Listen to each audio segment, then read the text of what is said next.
Morning, and thank you for attending. As always, thank you for obviously coming along and listening to me, and thank you to FX Street for hosting these sessions.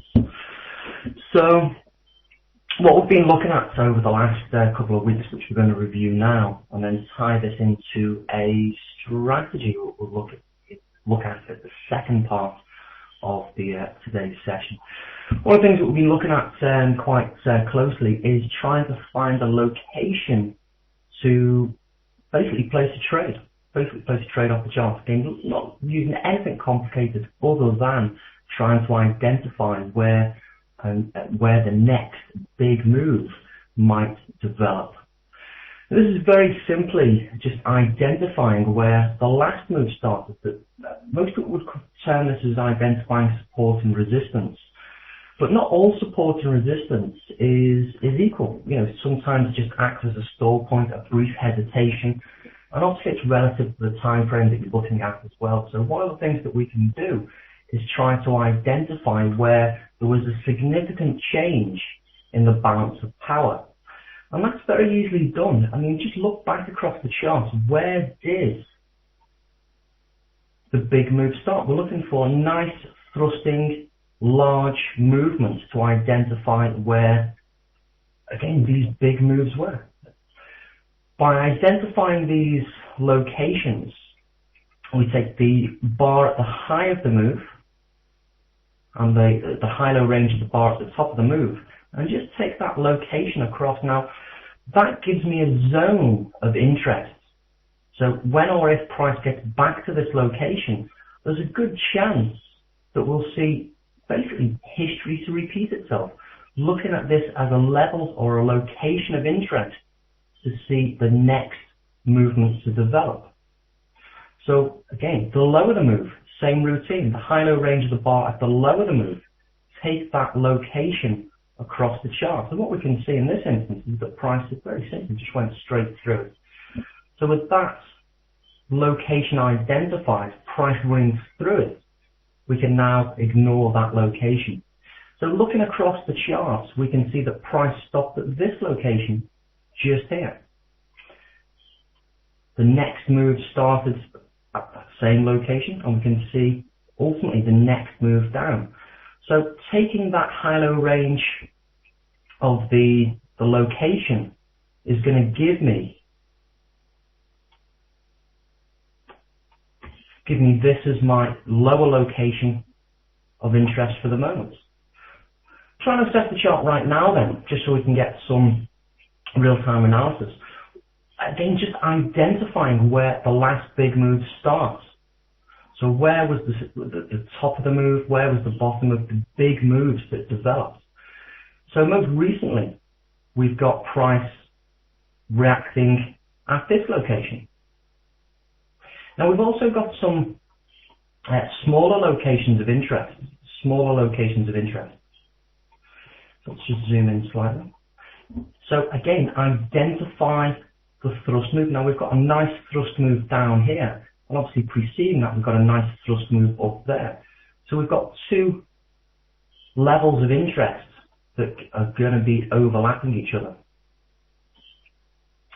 So this up move here, nice thrust move. Obviously the balance of power is changing at this location.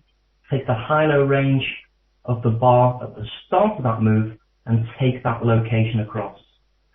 Similarly, we can take the end of that move. So as price rallies up, take the high-low range of the bar at the end of that move. When or if price gets back to that location, again, this could be a very interesting location of interest. Is everyone happy with the logic behind this? Again, it's a very simple concept. Updating the chart with new information, obviously. But right now, looking back across the chart, where was the last level of interest? Higher. So should price continue higher today or obviously next week as well on Friday, where was the last location of interest? Looking back across the chart, we can see that this, just where the cursor is now, this is the last big down move at that location. So should price come into this zone that I'm just drawing on now, that's where the move started. So should price get to that location, there is a good chance that the balance of power will shift dramatically again at this location. Does all this make sense, folks? Is everyone happy? Before we move on, if there are any questions on this point, in short, identify where there was a significant change in the balance of power. Using that starting and ending location as a location of interest to identify where the next move might develop. So when or if price gets back to these locations, then we can deploy a strategy. We're going to go through an example of a strategy now, or momentarily, but I just want to make sure that everyone's happy with this concept of identifying locations of interest before we move on. So is there any questions at this point on identifying more significant support and resistance locations? Essentially, it's where the balance of power has shifted dramatically. So any questions for the moment? Okay, a couple of questions to be getting on with. So do I ever match up locations of interest in correlated pairs? I personally don't do it at my I don't really see the need in doing it. So basically, if price is at the location of interest, this is where the people who can move and influence and change the value of the price dramatically, this is where they're interested. Yes, you can, filter down and do some cross-currency or cross-instrument analysis in the same way, so that when there are several related instruments all tying up together, then it would possibly act as a more significant location from a broad market perspective. Personally, do I do it? No. Can it be done? Obviously, yes, it can. There's nothing wrong with that whatsoever. How far should you look back at the levels of interest? How far should you look back? Always start with current price. So looking at the chart right now, this is where the live price is, just where the cursor is. So you want to be looking left to see if there's anything close by, more through a location of interest, looking immediately left on the chart. And then also look up and left. So looking up and left, we've identified this as the most recent location of interest that is higher than current price. And then looking down and left, we can see we've got, again, a small push up today. So we've got this is a location of interest here. But where did this move start? Again, let's just update the chart. Where did that move start? So looking down and left. So looking down and left, where did this move start? Well, it started where this previous down move stopped and the next move up started. So we've got a couple of overlapping locations here. So looking down, look left first of all, across the chart. Look up and left to see where your most immediate levels of interest are, and then look down and left also to see where your most immediate levels of interest are. And what you're looking for, how far back do you look? You look back across the chart. Where is the most immediate location of interest that is that's relevant to where current price is? So you could obviously go back a lot further. Let's just zoom out on the chart. We could obviously do this and identify the locations up and down the ladder. For example, we could mark off this location here, again looking up and left further. We could also mark off where the next move or the last previous move prior to that started, again up and left. Always up and left and down and left to identify where these major dramatic shifts in selling points. So when price gets to these locations, these are going to be levels of importance. These are where, again, just looking up and left, we just identified the most immediate one in red. Looking up and left again, up and left again, up and left again, to where where basically the balance of power has changed dramatically. And we're looking for these big moves, big thrusting, strong moves. And this is where the balance of power has dramatically shifted. Again, when or if price gets back to these locations, this is going to be where the big boys and girls, the people who can move and influence the market, and start to get involved. And that's, how far back you look back far enough to where price last intersected near where current price is. Do I have a preference? Again, one more question.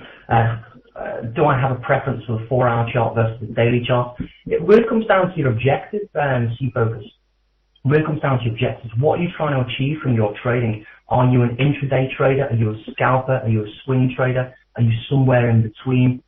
you can obviously do this on any time frame. The concept will work just as well on any time frame. Start off with a higher time frame. I personally, my usual stomping ground is the 8-hour chart. This is a 240. Most people have 240-minute charts, but my higher time frame is an 8-hour time frame. Basically cutting the 3 sessions, the Asian session, the UK session, the UK session and the US session, basically cutting the day into 3. So that's essentially my higher time frame. So starting off with that higher time frame to identify where your major levels of interest are. And then depending on your objectives, again, if you're, looking for, short to medium term swings, a daily chart, if you're looking for longer term swings, maybe positional type of trading, you might want to go to daily, the weekly, even the monthly charts. These things can be done on any time frame. How do we trade these levels? Well, this is what we're going to come on to next. Try and trade it. And Adrian, I just want to make sure everyone's happy with this concept. Again, it's a very simple concept, hence the name, simple price action.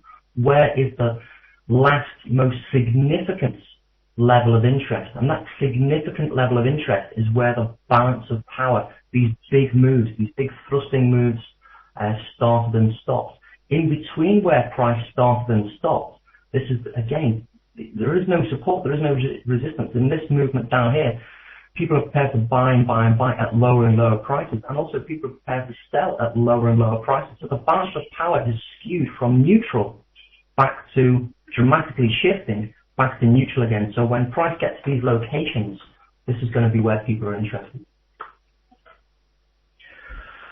How do we decide? One more question, then we'll move on to a strategy relation. How do we decide which ones, whether we go up and down? Do both. What I'm basically saying is if price goes up to this next location, that's where I'm going to be interested. If price gets down to the next location of interest, that's where I'm going to be interested in placing a trade. Think about these locations as a location to deploy a strategy, your strategy, whatever that is. And again, the last few weeks we focused quite a lot on this. And from the perspective as, I can't please everyone. I could give you a strategy which I'm going to do right now, but it might not be suitable for everyone. We're going to look at a reversal strategy. But what if you don't like trading reversals? What if you don't like that particular style? A lot of what trading is all about for an individual is finding your personality, and what that means is finding a method or a logic, a trading method that suits your personality. In short, that means a strategy, a way of trading that you like and understand, and can apply very, very easily. There's no point trying to do something that you don't like doing. So that would be against your personality. So if you like using MACD, if that's your thing, then integrate that into this logic. When price gets to this location, if you're looking for a MACD divergence as a setup, well, the next location of interest to look for a MACD divergence would be on the pound, around about the 15900 location. Should price go down, if MACD divergence is your thing, when price gets down to 15700 and you're looking for a MACD divergence to go long, that's the location to deploy your strategy. Does it have to be fresh? Ideally, it can be fresh. I'm not too strict with this. We can obviously see just at this lower location here, 5700 location, we've got multiple touches at this location. Got multiple touches there. Now we can see multiple touches, off previous locations. I'm not too concerned with it personally. We can obviously look for, the first time price has been at this location. Looking just left across the chart for the moment, does it have to be fresh? Well, we can see that this 5800 location reacted once. First of all, once down, rallied. Second down, third rally, down again.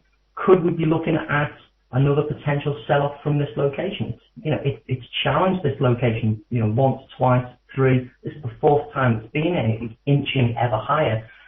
I'm thinking of these locations as just that, a location of interest to deploy a strategy. Obviously, with new information on the chart, so as the chart unfolds for you, we can update the chart with the most recent, starting and ending points. So this location, just where the cursor is here, this is going to get updated slightly with this second smaller square, red square that's highlighted. And again, we could update that a little bit further with new information. So we've still actually got the same location, but we can just refine the location of interest with each new piece of information as the chart unfolds. We can see it, reacted off that location, but we can see that price is just winding down, and there's not that much space between these locations of interest. So yes, we can update it with new information, but essentially we still have the same location. What are the percentages? Don't worry about these percentages.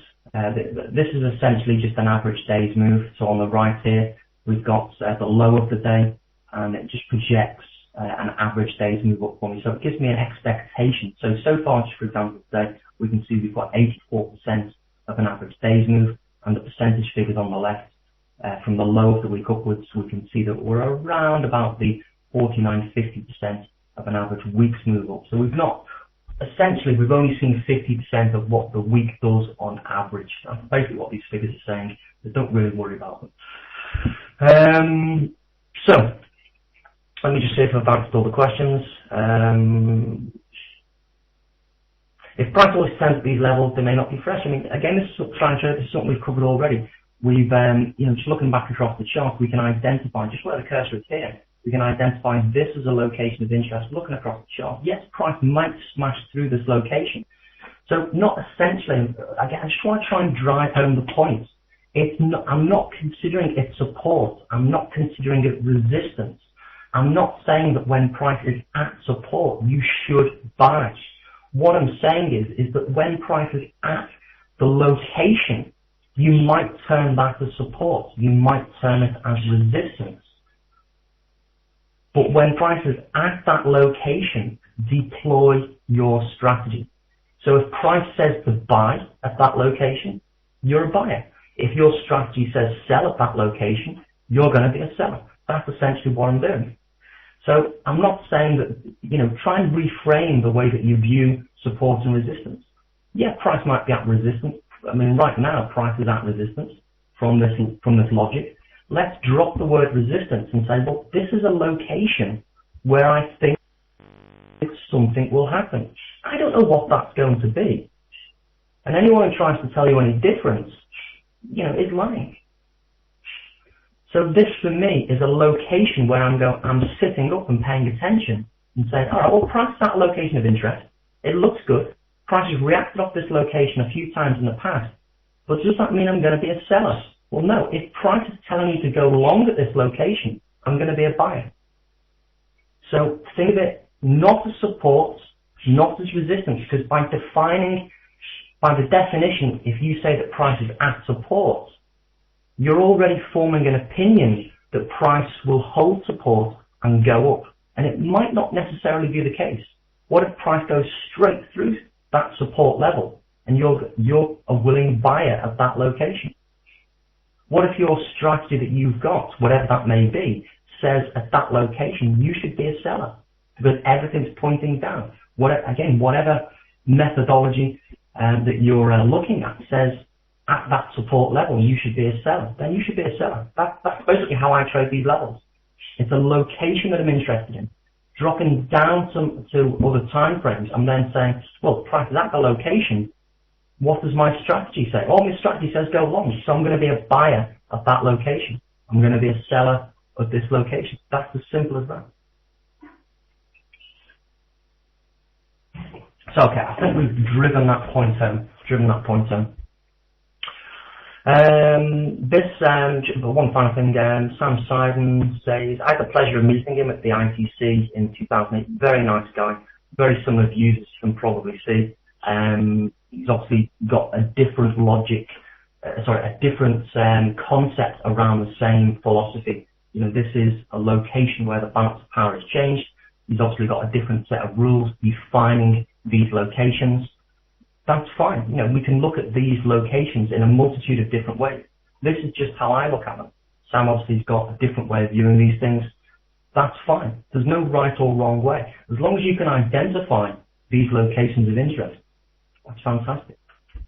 Anyway, so I think we've driven home the point. Try to reframe these locations not as support, not as resistance, but a level that you're willing to participate in, on the assumption that because something significant happened here last time, when price comes back to these locations, something significant potentially will happen again. That's what I'm looking for. So with that in mind, let's look at just one possible way to trade these locations. Again, we've spoken a lot in generalizations the last few weeks, but let's look at a few specifics.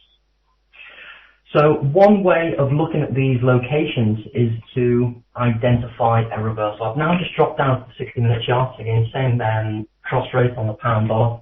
So I've now just dropped down to the 60-minute chart. And again, one way to actually view these locations, again, you can, if you want to think of it as support and resistance and look for the same move away from these locations as the previous time price moved away from that location. Essentially, you're looking for a reversal at these locations. One way to do this is to use a reversal bar. Some people might call this a pin bar strategy. I've got a few different classifications of what I would term as reversal bars. Just bear with me, I'll get us a link. So the bars that I would term as reversal bars, are just there's an article there if you want to do some further reading. I'm going to gloss over this quite quickly. The obvious ones are things like hammers, dojis, shooting stars. And I think already with that concept of support and resistance in mind, looking for a location of interest, I think we can see quite clearly that, when price is at these locations, if price is going to reverse, there's typically a good heads up, a good indication of reversal, of a potential reversal at these locations. Now, what I'm just marking off in these circles are the bars that I would term as reversal bars. Now, these are hammers. We've got lots of, and again, I'm in the squares now. I'm just marking off several hammers, dojis. We've got multiple bars here. Hammers, dojis, shooting stars, piercing lines, dark cloud cover. If we zoom out, we can see that there are, again, just in this location here, we can see that there are multiple bars that would be interpreted as a reversal bar. So not all reversal bars, again, are equal. Not all reversal bars would act as a reversal indication. So again, I am glossing over the reversal bars. I'm assuming that everyone's happy with understanding what a doji is, what a hammer is, what a shooting star is, what an engulfing bar is, and those typical reversal bars. There is an article there, you can follow the link to that if you wish to read up on that further. So I am making the assumption that you're all happy with the concept of what I would generally term as reversal bars. But as I'm just talking, the reversal bars, they happen all over the chart. Now, just to give you a little bit of, just backtrack slightly and to give you a little bit of history on my own research. These reversal bars, they typically happen and develop a hell of a lot. They are all over the chart. We can see in the squared areas, again, I've just picked a few points, but in the squared areas, we can see we've got multiple bars that potentially would qualify as what most people would term, again, the hammer, the doji, the shooting star, the reversal bar, if you like. Lots of these bars develop all over the chart. Now, what's different from the ones in the squared area to the ones in the circled area? Now, what's different? My first thought when I see, again, what most people would term as a reversal bar would be a pause in price. Generally speaking, whenever I see a spike on the bar, so for example, right now in real time, we've got multiple spikes on these bars. So this one here, spike on the bar, my first thought when we see these long spikes, these long tails on these wicks or on the candles, my first thought would be a pause in price, not a reversal, which is what most of the textbooks tell us to think. But my first thought, just generally speaking, whenever I see one of these reversal bars would be, we could be looking at a pause in price, at least for the next time period that we're looking at. So this is a 60-minute chart. So whenever I see these hammers, dojis, shooting stars, dark cloud covers, my first thought would be, again, look back across the chart. Don't take my word for it. It would be a pause in price. Price would typically pause for the next, in this case, 60-minute time frame. If you're on a 240-minute chart, you're looking at a 240-minute chart. It might be that you see an inside bar. It could be a narrow ranging bar. But I'm essentially saying that whenever there is a reversal bar, my first thought is a pause in price. Secondary to that is a reversal. It can obviously act as a reversal indication as highlighted in the circled areas. So how to identify the ones, my second thought, if you like, how to identify which of these reversal bars would act as a reversal indication that would offer up the potential for movements. So I want to try and filter out all these squared areas where multiple reversal bars develop. And again, the way that that is done is to tie in the simple price action the simple price action analysis of finding a location that you want to participate in. So by identifying the location of interest, looking for a reversal at these locations, you're looking for basically a pin bar, reversal bar, hammers, dojis, shooting stars, dark cloud cover, piercing line. All those bars I would call a reversal bar. So what you're saying is that the last move was just where the cursor. The last move away from this location was up. The balance of power skewed dramatically, and price rose. So when or if price comes back to this location again, there's a good chance that we will see that same buying, that same dramatic shift, that same buying pressure. And one way we can identify that is to look for reversal bars. So basically when price gets back to the location, if a reversal bar develops and it's not in or at the locations that you've identified that are of interest, you can ignore the reversal bar. So does that make sense? So you've got the locations of interest, you've got an indication of reversal, but most commonly it's a sign of exhaustion.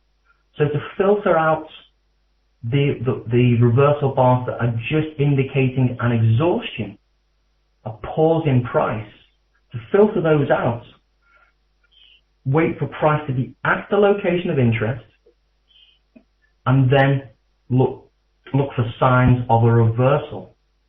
And by doing that, you're filtering out all those reversal bars that are not at the locations of interest and would most commonly be associated with an exhaustion of the previous movement.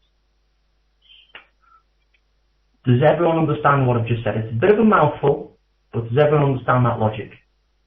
Right then, so let's now drop down. Let's just take a look at the same 60-minute chart.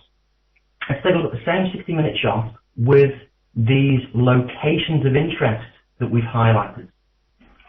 So we've identified on the 240-minute charts that there are locations of interest around where the current price activity is, both at the location right now, the live price, also above and below where the current live price is.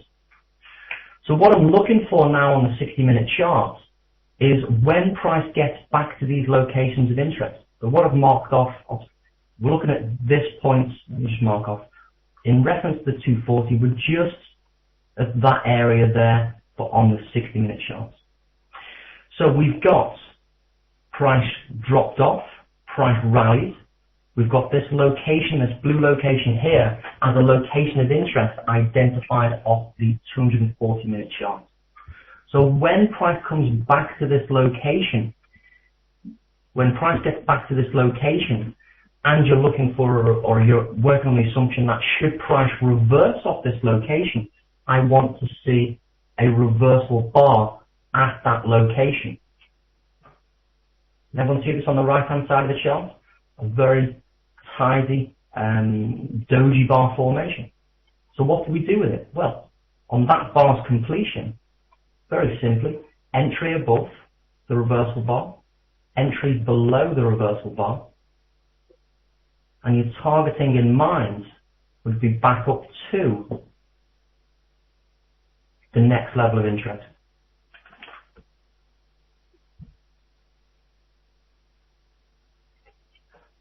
Is that nice and simple?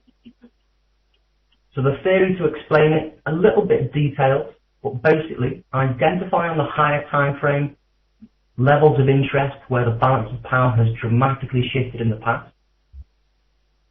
Mark those levels off. On the 60-minute chart, when or if price gets back to these locations of interest, and you're looking for a reversal, so we're focusing more on a reversal strategy, obviously. When price gets back to these locations of interest and a reversal bar develops on the 60-minute chart at these locations, we can deploy the strategy which is to trade the reversal bar. Entry in this case above the reversal bar high. The mere stop loss always goes past the event that caused me to get in the trade, which is the lowest point of the reversal bar. But we all know the results. So price back into the upper location of interest. This higher location was identified from the move down. So on the 240-minute chart, that move down was identified as the ending point and the start of the next move down. So when price gets into that location, what we can see on the chart is this quasi, we've got a little bit of a shooting star, quasi doji at this location. So again, entry below the reversal bar, stop loss above the reversal bar. In this case, price continues up higher and avoids that initial sell indication. We've got a more defined reversal bar here at this location. So entry, in this case, below the reversal bar. I suppose you could also use these as your exits, in fairness, try and capture a move through the location of interest. Nevertheless, price developing yet again at the location of interest, a reversal bar. Entry below the reversal bar in this case, stop loss past the reversal bar high, and you're looking for price to come back into the previous zone. So this move up on the 240-minute chart was the end of the down move, the start of the up move. So this next blue area is the redefined location of interest. Did I factor in that the reversal bar occurred 50% fib and a weekly pivot? No, I don't care what fibs are doing. I don't look at weekly pivots. It's just price. Price, very simply, is identified where there was a big shift in the balance of power. So when or if price gets back there, I'm assuming that there could be another dramatic shift at that location. All the big dogs, big institutions, the people with money, the people with serious wads of cash are trading at that location. There's a good chance that when price gets back there, they're going to trade at that location again. So we're just trying to jump on the shirt tails of the big dogs. So this location, this second blue area of interest off the 240-minute chart was that redefined. Again, we've got the down move in relation to the 240-minute chart. The up move, as you've got the end of the down move, the start of that new up move, redefine the location. So there's your new location of interest. They do overlap, as we can see. So that's your redefined lower location of interest. That's where the last move up started and the last move down finished. Again, a big shift in the balance of power. Back to the 60. So price running up, redefined location of interest to the downside, And what we can see is price does continue just a little bit higher. You get a second bite at the cherry, just there. So a perfect example. Depending on how flexible you are with your stops, this one would have stopped you out. So it's not all, it doesn't all smell of roses. This one would have stopped you out. So the next one, entry above, entry below, you've got an engulfing bar this time. Engulfing bar at the location of interest. Price sells off. If you don't get it the first time, look what happened just from the 60-minute chart point of view. This is where on the 60-minute chart the last move down started. Price came back in intraday to that location of interest. So if you missed the first move, what about dropping down to lower time frames? You've got a nice little retest of the balance of power on the 60-minute chart from a 240-minute location. So if you missed the first chance, if price retraces back intraday, you certainly got that. And as we can see, price comes down into that next location of interest.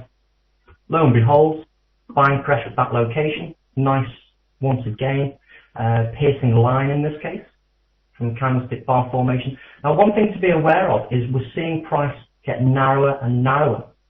The locations of interest are getting narrower and narrower. So if you're thinking about, or you're conscious of risk versus rewards, you can very easily, let's just put a, let's just colour that white, actually, fill colour on that white. Just put that in white so it stands out. So there's your reversal bar there. And visually, up to that next location of interest, you've got about it's about 2.5 times your reversal bar. About 2.5, 3 to 1 risk reward. Same to the downside. Can we think about, again, risk reward, trying to filter it down a little bit more to see if it's worthwhile? There's your short indication there. Again, just visually, it's very quick and easy just to, is this going to be worthwhile? Back down to the next location of interest.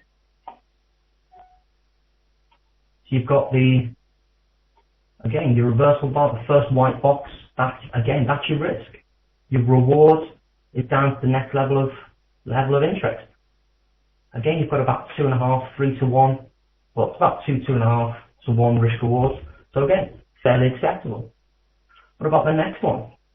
So as price starts, again, in this case, we do have price winding up slightly, and price isn't really making any significant new grounds.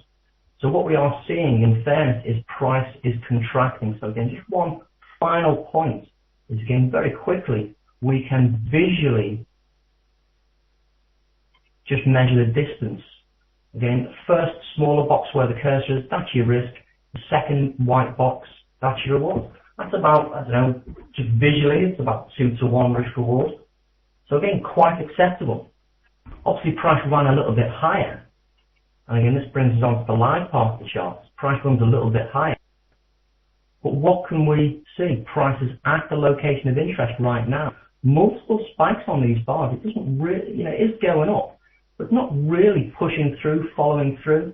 Again, what you'd be looking for right now at this location of interest. Again, remember the location identified as the last, back to 240, the last start of that move down. Price has obviously rallied and is currently at this location. Are we going to see a new reversal bar develop right now? I was hoping this current bar here, the one that just developed and completed at 11 o'clock at the start of the session, I was actually hoping that would develop so we could go through a live example. Sadly, that's not to be. So, identify locations of interest. From a reversal strategy point of view, when or if price gets these locations of interest. Looking towards the 60-minute chart, using a reversal bar. Using a reversal bar. There's the link once again for the reversal bars. Looking for reversal bars at these locations of interest. Hammers, dojis, shooting stars, dark cloud cover, piercing line. All I would generically term as reversal bars. When price is at that location that you've identified on the higher time frame, you hopefully filtering out all those other reversal bars that develop on the chart. And if you look, there are an awful lot of those reversal bars that develop that really act as a pause, a stall in price. They don't act as a reversal. So to try and filter those out, filter all the rubbish, pausey, sloppy, spiky bars on the chart, when price gets to a location of interest, that's when you're looking for the reversal bar. From a risk-reward point of view, reversal bar height, the potential is down to the next location of interest, and visually what we've just done is just try to identify from a risk, again, some of you look at this, from a risk-reward point of view, you've got, again, around about 2.5 to 1 risk-reward. Price is contracting at the moment, and again, just qualifying from a risk-reward point of view, around about 2 to 1 risk-reward. And again, if price is going to develop, is price going to develop a new reversal bar right now? If it does, that location of interest, and your reward is obviously from where the reversal bar develops back down to the next location of interest. Is everyone happy with that? Any questions? I think there's one or two that have been tapped out. Would I trade the first pullback? Try and trade it. Again, if you want to drop down to even lower time frames, 1, 2, 3 minute chart, for example, I don't know what your preference is. If you want to do that, there's nothing wrong with that dropping down even further and using the reversal bar kind of like a breakout.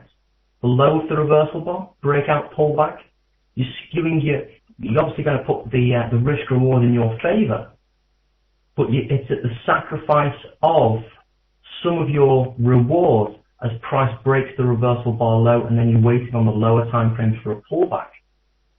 You're obviously reducing the risk. And another possibility is if you do take that option, it might take you multiple attempts to get positions, because again, price, look at just where the cursor is here. This one that we went through previously that ultimately stopped down. It might take you multiple attempts. You've got the initial push through, just where the cursor is there. If you're looking for a pullback, you might get it in, stopped out as price comes back down through the low of that reversal bar, in, stopped out, in, stopped out, in, stopped out. You might end up having, by looking at an even lower time frame entry, using the reversal bar low as your breakdown trigger level or break up trigger level, to take action on the lower time frames. It could take you multiple attempts. If you're happy with that, that's fine, but just be aware of all the possibilities of your trade choices and trade decisions. To be fair, folks, that's me done. That's me done. Is this presentation going to be recorded? I believe it is, and the good people at FX Street, I'm sure, will notify you when it's presented on their site. So yes, it will be there. Simple price action interpretation, the simple price action analysis, it has been, I've already recorded this in the past, so if you need to,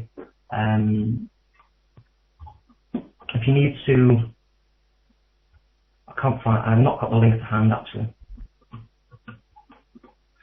If you just contact me through the site, if you go to my website and click contact, do I have the simple price action interpretation to identify these levels of interest? If you just mail me, and I'll send you the link for that. It's on YouTube, it's free access.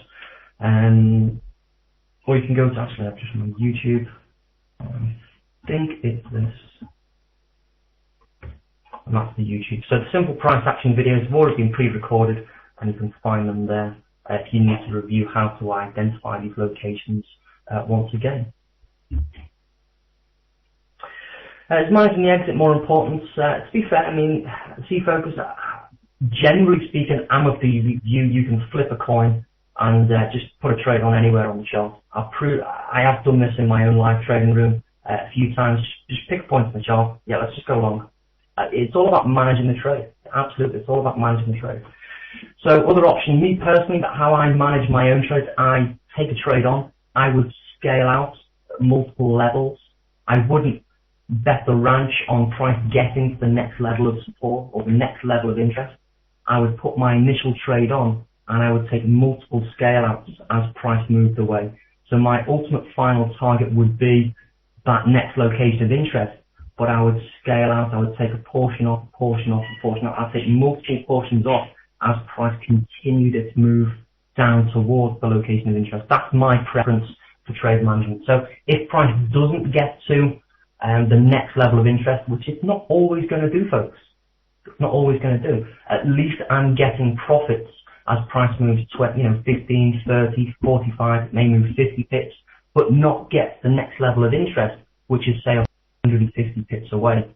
If it doesn't get there, I'm cashing out and reducing my position size as price does move in my favour. That's my personal preference for managing the trade.